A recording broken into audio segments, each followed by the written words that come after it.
Hey, hey, friends and revolutionaries! As promised, we're now moving on to some of the newer stuff that's been coming out that I've got my mitts on. And one of the things I've been doing a lot of in the past a few years was getting back into miniature gaming. And 40K, okay, 40K, not as much. Not as much in 40K. Just Games Workshop has lost their mind on prices. But but it's still a great universe to explore. If you don't know anything about 40K, I highly recommend watching some videos on YouTube, maybe reading some of the novels that are out. Games Workshop has their 40K universe so fleshed out. It is such an amazing lore that I am so thrilled to see that they are continuing the 40K line from last year. Was it 2020 or 2019? The one with the Necron. I've got the Necron, but I promised something new. So it's something where today we're taking a look at the Mcfarlane toys. Yes, Mcfarlane has really become a presence in the figure world lately. Warhammer 40K. The Adepta Sororitas, the Battle Sisters, or just the Sisters of Battle, if you're an old hand 40K player like I am. The Sisters of Battle, very cool to get to see another series of 40K figures. I'm gonna rant a little bit here in just a minute, but let me get to it. Taking a look, much like most of the Mcfarlane figures that are out now, they come in a pretty, open window box. Lots of Mcfarlane touches. There's always seems to be a picture of the figure on the spine on the side, which looks good. There is the Adeptus Mechanicus there on the side, on the other side. Kind of placing it in the appropriate universe for the figure. And on the back, there's another picture of the full figure. Adepta Sororitas, the Battle Sister, with bolter and a sturdy chainsword. I'll get to that in a minute. The Mechanicus wraparound there, which is very cool. And then I was taking a look at the other figures that are apparently in the set. And I have to admit, I wasn't familiar with the artist-proof version of the figures. Even though technically I guess they were in the last set, I didn't know about them. So when I saw these, I was like, oh no. Oh no. No, please. Please, not off the sprue gray. Please don't do off the sprue gray. I've got enough of those. I've got enough off the sprue gray figures. I don't need that in my action figure. But sure enough, apparently there is an unpainted artist-proof version of the Battle Sister and the Primaris Hellblazer. Or Hellblaster. Excuse me, the Primaris Space Marine with Hellblaster. Now, they've got the Blood Angel. Yay, Blood Angels. Again, with the plasma rifle. Which I'll get into more when I open up the figure, because it's just such a shame that for a Battle Sister to have a bolter and a chainsword, but no flamer or plasma rifle, seems to kind of miss the point. Yeah, so, I mean, very cool, getting a Sister of Battle. There's so much I want to say, there's so much I want to talk about, but I don't know, I think the lineup, the initial lineup with the Necron and the Ultramarine, I was okay to let that slide a little bit, but I'm kind of feeling like, I don't know, I don't quite get it. I don't understand why, with such a rich history and lore, we're getting kind of these generic army building characters, these figures, not characters, but figures. You know, it just seems such a shame that we're not getting, like, named characters. You know, like, I mean, when you look at the Space Marine here, when you look at the Blood Angel Space Marine, right? I don't understand why are we getting a generic Space Marine instead of, say, one of the Primarchs? Now, I don't think you could get someone like what, Sanguinius? Yeah, I get it. You're not going to get Sanguinius at a $20 price point. You don't even get a 25 mil Sanguinius at a $20 price point. And the Traitor Legions, Fulgrim, Magnus the Red, I get it. Those are very involved characters. The designs on them is amazing. But some of the more standard ones, like what is it, Rugal Dorn or Lehman Russ? Okay, fair. Lehman Russ, okay. Lehman Russ may be a bit much with the pelts and the whole wolf motif. Okay, yeah, that might be a bit much, but Gilliman, come on. I can't see where Gilliman would be so much more involved to model and make than your standard Astartes. I mean, yes, he's going to have a little bit more adornments, but he's just a Marine in style and design.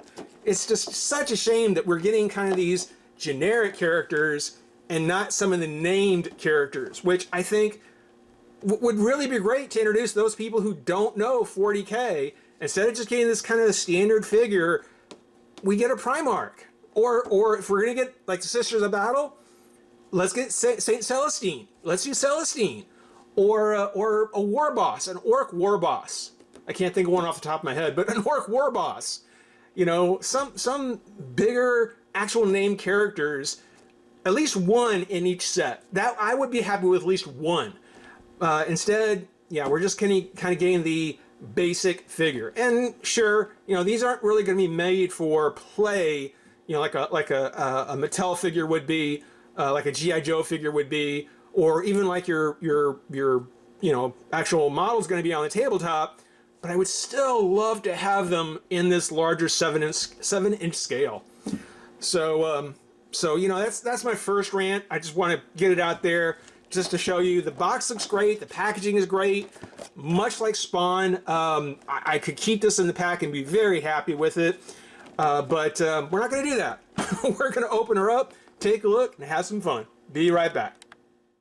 All right, so we've got our Sister of Battle, or our Battle Sister, however you want to refer to her, out of her pack. And a lot of my initial thoughts of the figure while it was in the box are really holding true.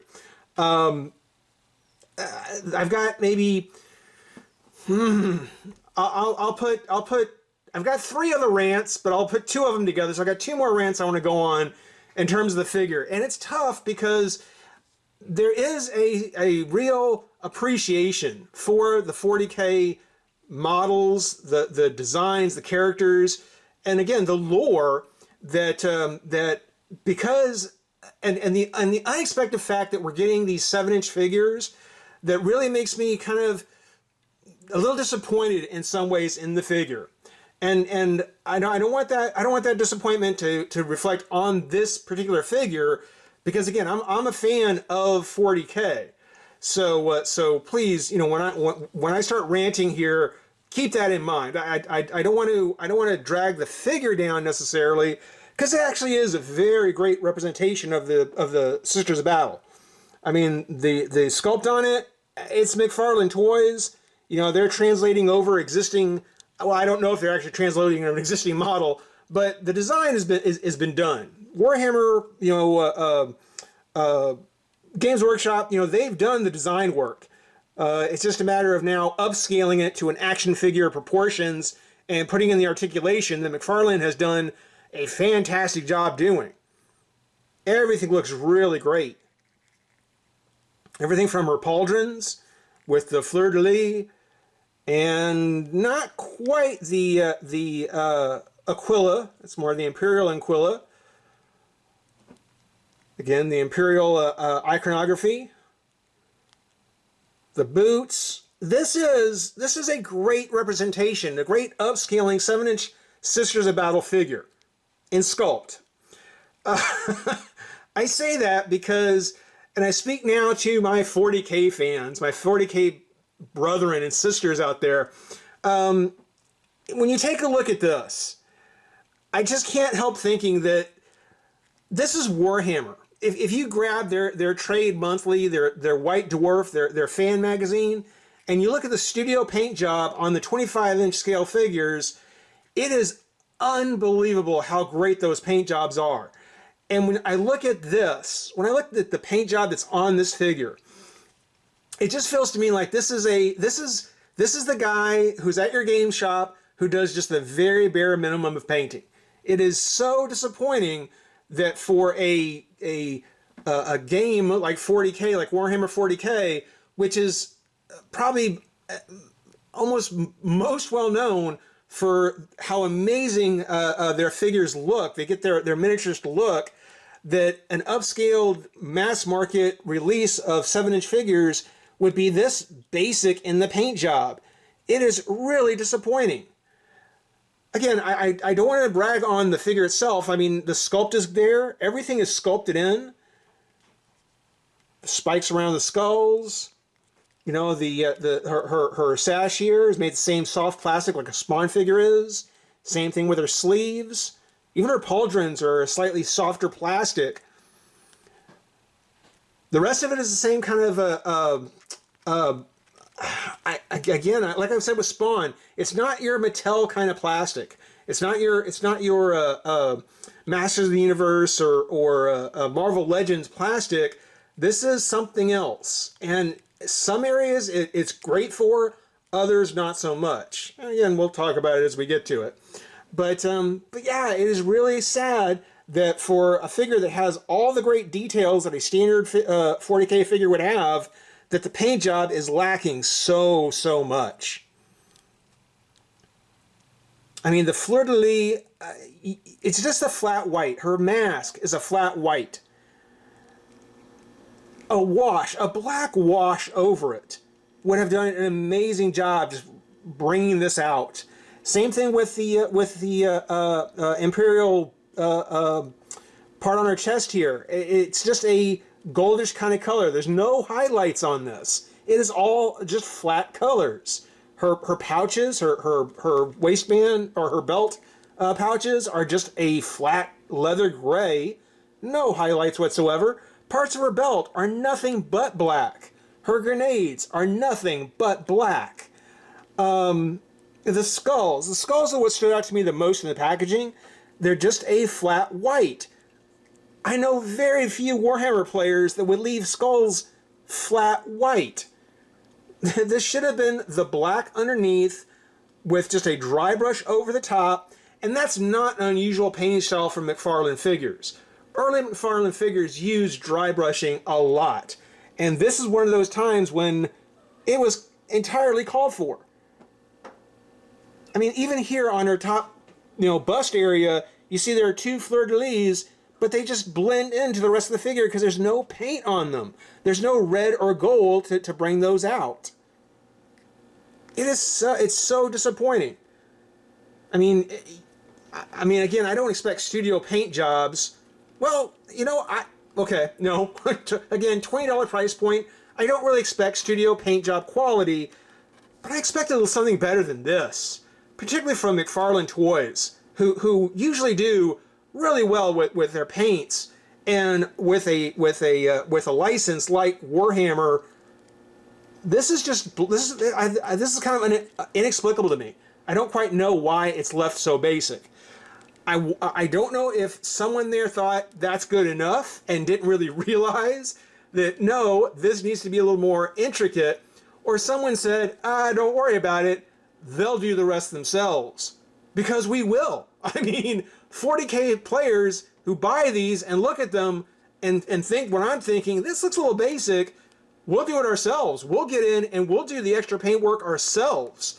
Which, I don't know if that's the idea. I look at those skulls on her knee pads and I can't help thinking, are they trying to make us do the work for them? Because it really seems that way. So that's another rant, is the paint job on it. It's a great figure. Again, the sculpting on it is amazing. Everything about it is all sculpted in. Again, it's never a situation where paint is used to represent something else. It is all there. The vents on her ears, her backpack.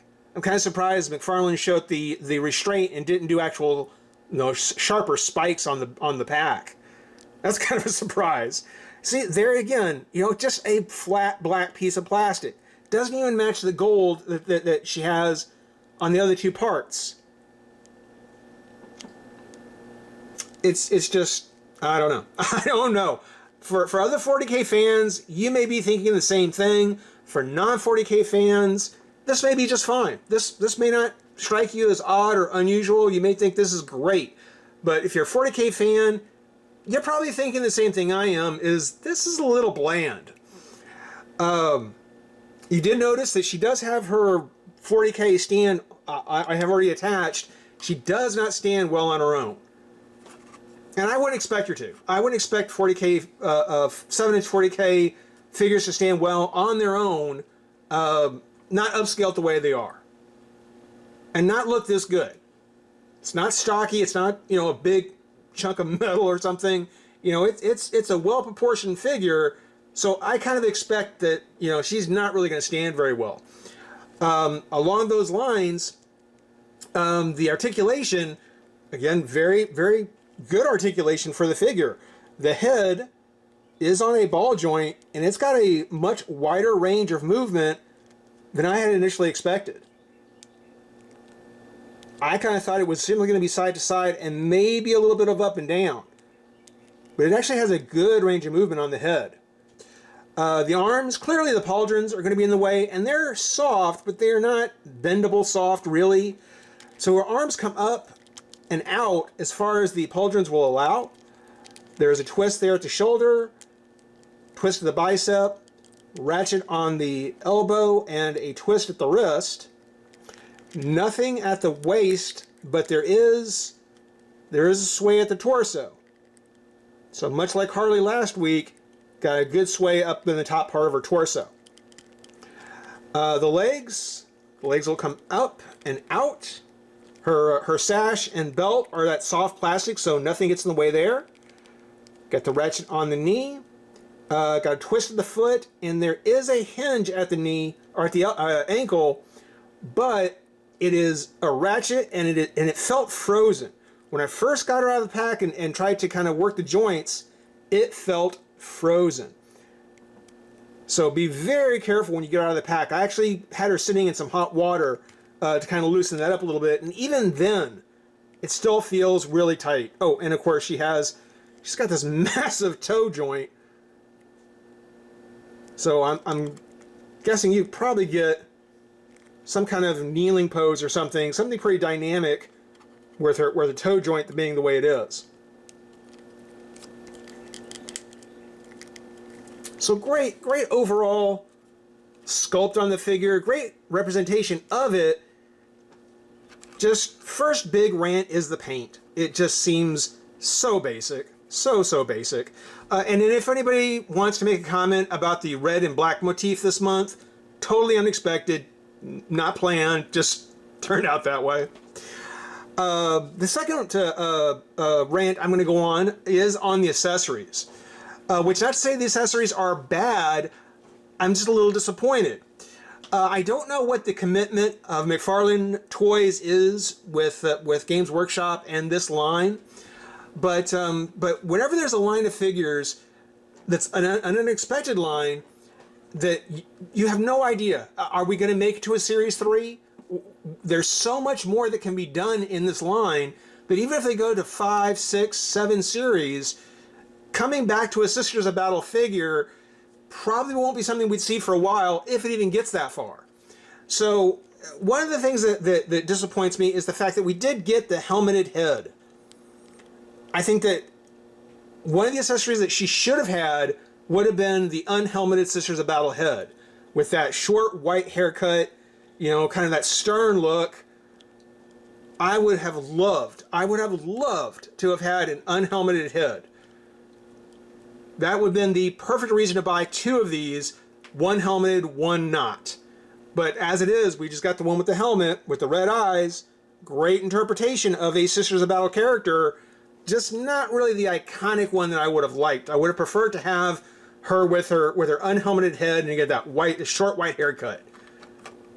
That would have been cool. We didn't get it. We might down the line if the line gets that far, if they come back to the Sisters of Battle at some point. And even then, I would hope they would do quite a bit of changes to the rest of the figure as well. I don't know. I don't know if I would. Well, I just said I would. So yeah. Yes, I would buy another one of the exact same figure with a different head. Yes. Okay, I'll do that. The other rant, and I kind of talked about it when I was talking about the packaging, is the weapon she comes with. She comes with the Astartes chainsword. Again, very iconic Warhammer 40k weapon, but it has the fleur-de-lis on it. And these are not unusual weapons for the Sisters of Battle. But for those of you who don't know, one of the big parts of the Sisters of Battle lore is the idea of purity through flame, burning the heretic. So flame weapons and plasma weapons are very much part of the Sisters of Battle lore. So for her to have a chainsword, no, that's not an unusual weapon to give her, but it's certainly not the one that I would iconically put with the Sisters of Battle. Nor is her bolter. Bolters, again, standard issue kind of weapons for Space Marines and Sisters of Battle, and she has her fleur-de-lis on there as well.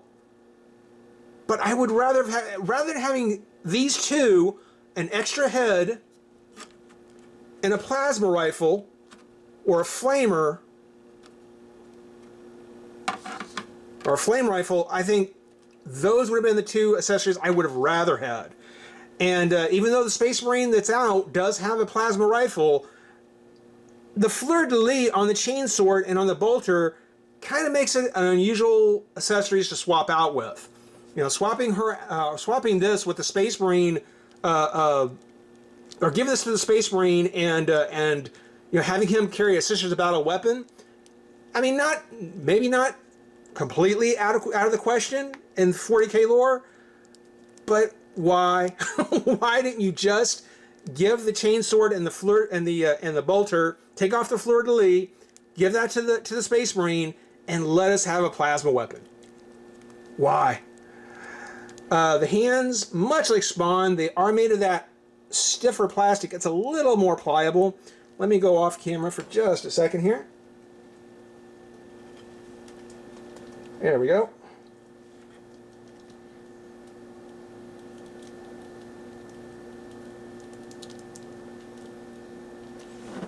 So there she is with her bolter.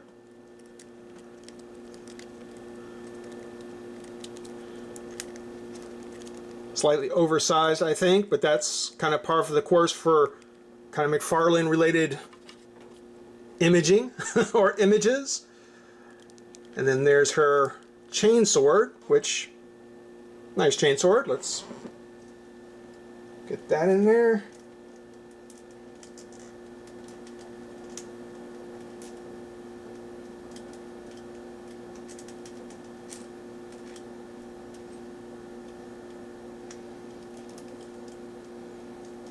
I might have these in the wrong hands. I mean, they fit in either one, but yeah, I'm not entirely sure I've got that right.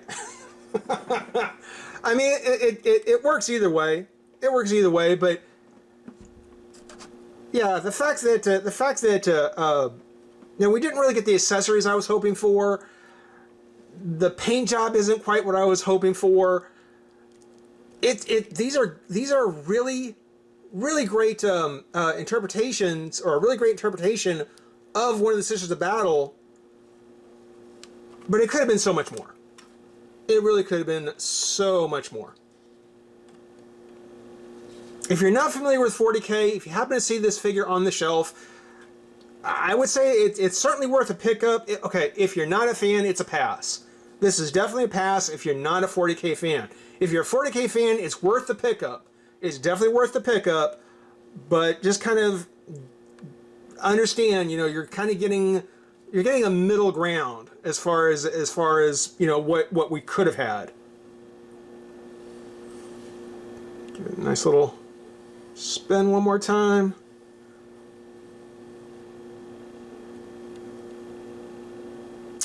So I hope everybody enjoyed watching.